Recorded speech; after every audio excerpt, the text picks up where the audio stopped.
As many of you know, Felicia lives and writes in New York. A two-time Pushcart Prize nominee, her work has been published in many literary journals, including Mississippi Review, Redivider, Ballyhoo Stories, and in Publishers Weekly.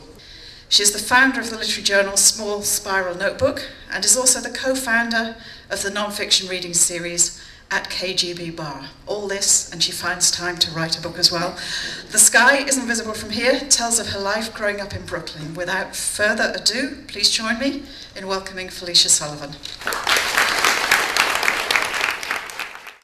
Hi, this is Jason Boog from thepublishingspot.com. When I hear a resume or an introduction like that, I usually think there's no way a person like that started out like us with the day job, with too many commitments, trying to write wherever she can. There's no way.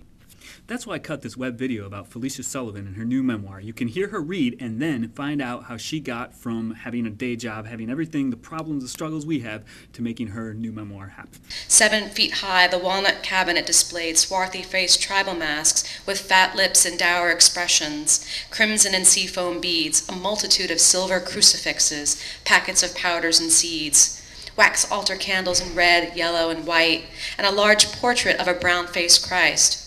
From the living room, I heard the chime of a small grandfather clock. I could feel Lydia's eyes boring into me, and when I turned around, she stood uncomfortably still, partially present, her gaze adrift past my shoulder, lost in the thicket of ornaments tucked behind the case.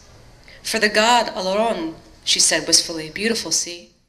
I think for the process of writing this book, I wrote it in chunks. I worked at a job before my present job where I was able to kind of manage my time, and my ex-boss is here, so I'm sorry that I wrote a lot of it at work. Hi, Bob.